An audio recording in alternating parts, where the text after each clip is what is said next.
Hey guys, welcome back to the channel. My name's Tom, stay-at-home dad for 5 kids, 1 coming in October, and I am a full-time eBay reseller. You're about to watch a top 10 video that really kind of goes off the rails. You know how I ramble and don't really plan these things out. But then at the end of that, 20 minutes or so into the video, I'm going to do a thrift haul that I didn't really record in the place, but I found some really good stuff. So feel free to jump forward if you don't care anything about the other stuff, or watch the whole thing, and there's some thrift on the end of the top 10. Thanks for watching. Don't forget. All right, ladies and gentlemen, welcome back to Mod and Pop Thrift. My name is Tom. I'm a stay-at-home dad for 5 kids. We have 1 on the way, so that'll be 6. And then obviously you guys can add, but I thought maybe some people would count that kid, even though they're not born yet. So I wanted to be clear. So there's 5 already, and then there's 1 on the way. And then I'm a full-time eBay reseller, and I had a banner day, which was the title of one of my latest videos. And just like the $700 day I had earlier this month, and then it went $200, $117, and then $18. This one went $717 and then $16.75. So that's pretty crazy. So I almost would rather not have $700 days, because they're always followed up. Always. I've done it 3 or 4 times ever. By really, really dismal stuff. So then that $700 day was Wednesday. I had $18 on Thursday. And then I sold $160 Friday. And so far today, I'm at $140. And I put up a lot of solid listings today. So hopefully we get the train back on the tracks. But housekeeping out of the way, I decided that in April I was going to do a best of first quarter kind of thing. I thought it would be interesting to look back. And I didn't do it, and now it's late April, so anything January is not 90 days. But I don't think I had any really, really stellar sales in January. So I wanted to click on orders, if I could find it in my seller hub. Talk about the top 10 or 15 things that sold in first quarter of 2023. Because I think that would be interesting. And my children are watching Matilda, the old movie with Danny DeVito. And while I'm nostalgic for most things from the 90s, tell me I'm wrong. That is just child abuse for 2 hours. I cannot watch it. Like, that girl just gets mentally abused until she gets physically abused. And then it's triumphant. But that's a movie about a child getting abused for hours on end. And so it kind of makes me sick to my stomach.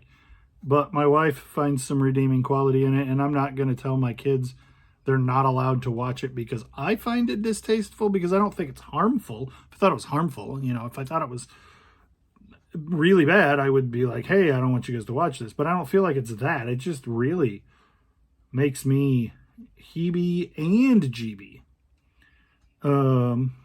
So what I have at the top of the list, this TV. I picked this TV up for $60. Anything with this like hourglass shaped base, sometimes it's called a tulip base, 60s, 70s stuff is gonna be better than an equivalent thing that doesn't have that. Orange plastic, think Laugh-In, think mid-century modern.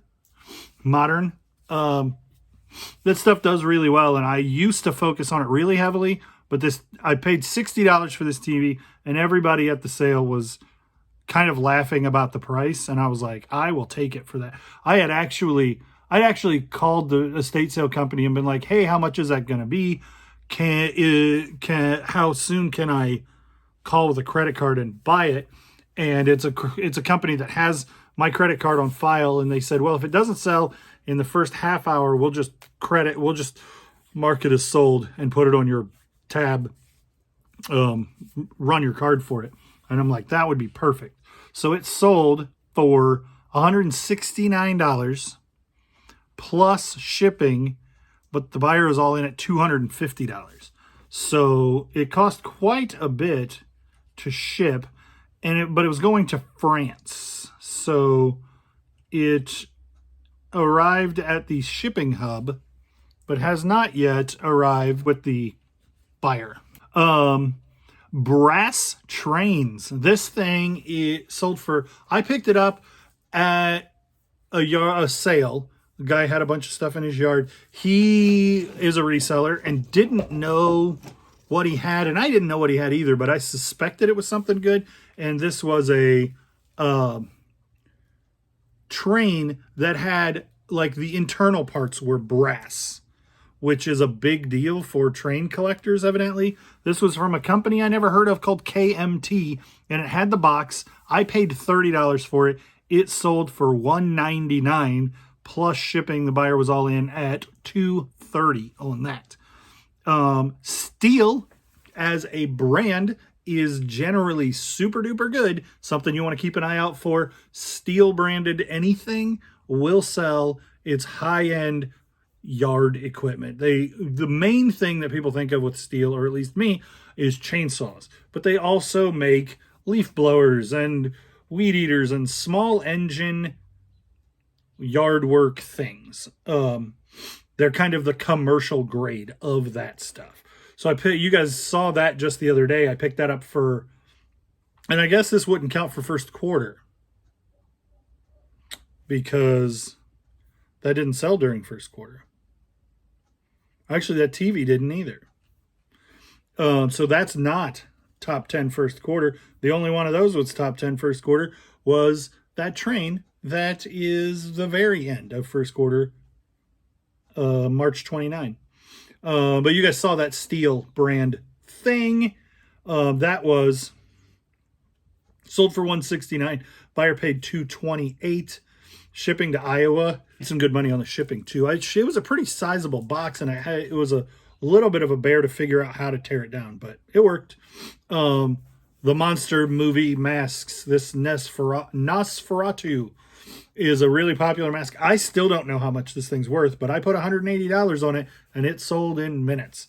And then the next two are just like it, and they are $170 a piece masks that I bought at the same time. I bought that box for $40, and I made a killing off of those at a yard sale. I would love to find more vintage masks. All of those vintage masks have done exceptionally well. And so those would have been first quarter. The next thing on my list of things that sold high are two things at $150 a piece that didn't sell in first quarter. That jacket, that Harley jacket, and the little parlor guitar both sold for $150. Both paid plus shipping, and they were both, one was $184 and one was $186. So those were basically kind of the same. This was a first quarter thing. Buyer paid $90, but then it was like they paid $70 shipping for the Volkswagen air deflector. So if you have a convertible vehicle like right behind you, this thing would be a screen here, like a screen door screen. It's see-through mesh, and it's an L shape so that it covers the back seats, and it helps with, if you've ever been in a convertible, the air is crazy, moving all over the place. Evidently this helps with that. For a Volkswagen EOS, and I paid $5 at Goodwill. This sold on March 19th. Buyer paid $90 plus shipping. Old Levi's. Everybody knows to look out for old Levi's. These were dated, I want to say 1981.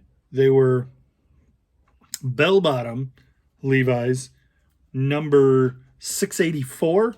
And I'll put a shot up of the tag so you can see how I determined that they were 684, that number, and they were 1981, which I thought I had hoped that they were older. A PlayStation 3 Slim sold on March 18th for $100 plus shipping. The PlayStation 3s do well. That is not the best PlayStation. If you find one that has the silver face and has 4 USB ports on the front, that's the good one. And it's backwards compatible, plays PS1, plays PS2, obviously plays PS3, and those can sell for a couple $100 just for the unit. This one sold for $100 plus shipping. And then this Donkey Kong game sold for $129 in a day. The guy got it, shipped it back because it had this tiny little nothing flaw. So then I took a picture of that tiny nothing flaw, disclosed it in the description and added the picture, and it sold again for $129, and the buyer paid, got it, left positive feedback. But that wouldn't have been first quarter either, because that one's April 29. How about I paid $5 for a set of golf clubs, Cobra King, oversized senior clubs. These I paid $5 for a bunch of clubs in the bag, and I sold the clubs and I sold the bag, and they sold for $126 plus shipping. And then I went to an estate sale, and under the bed upstairs, there was a box that didn't have any writing on the outside of the box, and I just opened the end up, saw that it was a Bond Incredible Sweater Machine.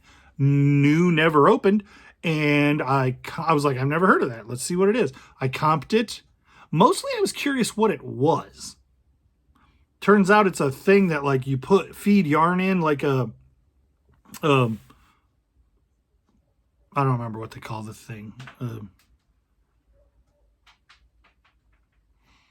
Anyway, you turn yarn into a sweater.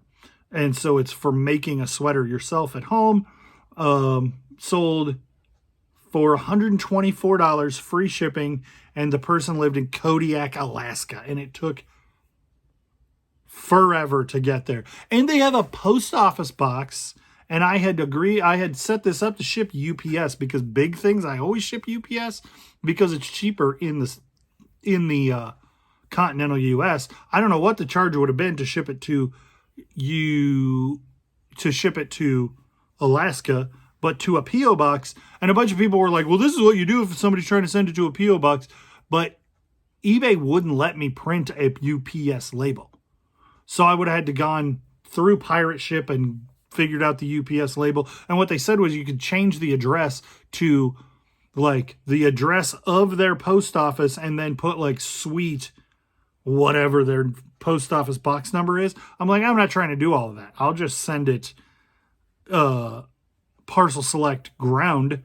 And it took an eon to get there. It took over a month, which I felt terrible about, because UPS, it would have gone pretty quickly, but UPS isn't delivering to a house on an island outside of rural Alaska. Like, it's only accessible through a boat. Something just sold. Vintage Minnesota Twins. I don't even know what it is. Painter's hat. Okay. For $9 plus shipping. I'll put that up. You can see that. That's not part of the list. But I messaged the buyer and I was like, I don't know why this is taking forever. And it wasn't even just that it was taking forever to get from Alaska to another part of Alaska. It took forever to get from my house to the post office in Peoria. It took 4 days. And then it just disappeared. And then it showed up in Memphis, which from Peoria to Memphis, that's the wrong way to go to Alaska. If you follow tracking numbers, the post office does that kind of stupidity all the time. Anyhow, that sweater machine always sells for good money. If you see the sweater machine, and it's just called a sweater machine, Bond Incredible Sweater Machine, It's a bolo. This candy doll, I posted a couple things about it on Facebook trying to see if anybody could help me figure out what it was. Sold on February 11th. I paid $3 for it at a thrift store, and I wasn't sure what it was, but I was sure that it was vintage and that it was Japanese anime related. So those two things, I'm like, that's worth a $3 risk. I listed it just a crapshoot at $199 or best offer, and I had somebody send me some messages just inquiring about more specifics about condition. And he said the best I can do is $120, and I'm like, that's great. Let's take $120, because I didn't really know how to value it. And I'm almost never the guy who's like, just mark it high and wait to see what kind of offers come in. I would rather auction it low and let it build up. It's just not in my nature to let things sit forever and feel like it was still a good deal, a good investment. I would rather sell it lower and get the return quickly. Even if the return is lower, I feel like the quickness of a return is more important, so that I can reinvest that money or spend it, So that's just the way I do things. But this one, I didn't know how to value it. I knew there were some that were crazy money, but they were in better condition. So watch out for anything that's clearly vintage and clearly Japanese kind of anime stuff. And this definitely met those marks. And I used Google Lens on the Japanese writing. I just took a picture of the writing with my phone and then went onto the Google app and clicked and put in like a search bar. You could type, or you could click a camera on the search bar, and it takes you to your camera, and either you can take a picture or something, or you can select a photo from your gallery. And anyway, I selected the photo from my gallery and then clicked translate, and it translated it to candy, I love you or something. So then I looked for vintage anime doll candy, and that's what came up. And then I was able to figure out what the thing was. How about on February 10th, A-Team 1983 Erdl Howling Mad Murdoch helicopter. The A-Team is a hot property. It's not G.I. Joe He-Man hot, but it is a hot 80s property. If you find stuff, Mr. T stuff, or anything A-Team, should do reasonably well. They're getting harder to find all the time. I almost never have seen them. And this one, I was like, no way is that real. That's got to be a remake. And it absolutely was real for $3.50 at Goodwill, just with the regular toys. How about, just a regular Nintendo Wii? Nothing exciting. We paid $50 for it. It flipped in a day for $100. This same sale where I got the sweater thing, I got this Han, H-A-A-N, Han, floor sanitizer. And it sold pretty much immediately for $90. And it was new in the box. So that's one of the things that then this will be the end of the list. That's one of the things that I would caution you to look out for if you're going to estate sales. And you notice like, oh, this person shopped on QVC and never opened some of the stuff. That is a thing for people, like a buying addiction, or just like never getting around to the project, and you find new old stock. But QVC or Home Shopping Network boxes, that's what both of those things were. You can find if you find a couple, you'll probably find a dozen. And so use that as a cue when you find, oh, that box says QVC, and I open it up and it looks like it's never been removed from the shipping box.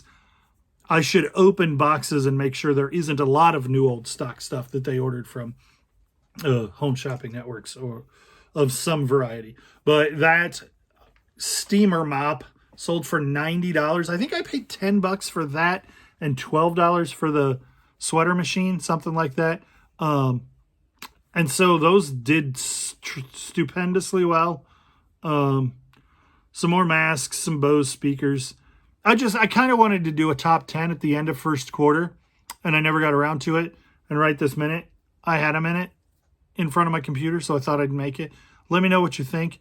Also, while we're talking just about maintenance of the channel, if I was going to, and I'm not going to, but I want you to pretend I'm going to make just one type of video, like where I stand here and show you this is what sold, and this is what sold, and this is what sold, and I yammer about the things that are selling and get long-winded about stories or why it's good or why it's not good or why people are stupid when they think that something about whatever.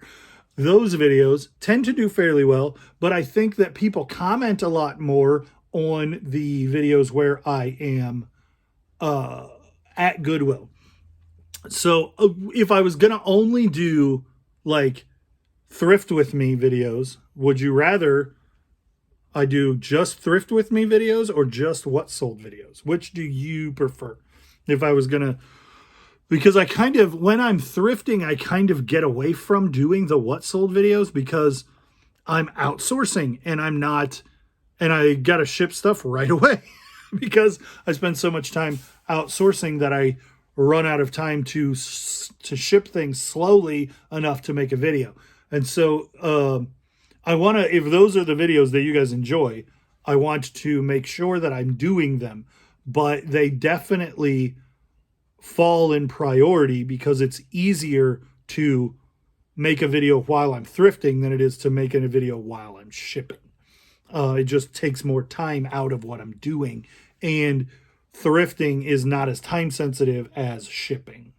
So I'm just kind of trying to gauge the audience. Thank you for watching. Thanks for liking, commenting, and subscribing. Let me tell you, while we're just doing maintenance and just being friendly, I have these. These are hat pins. I've had them forever. They were listed in the store. If you would have interest in these, let me know.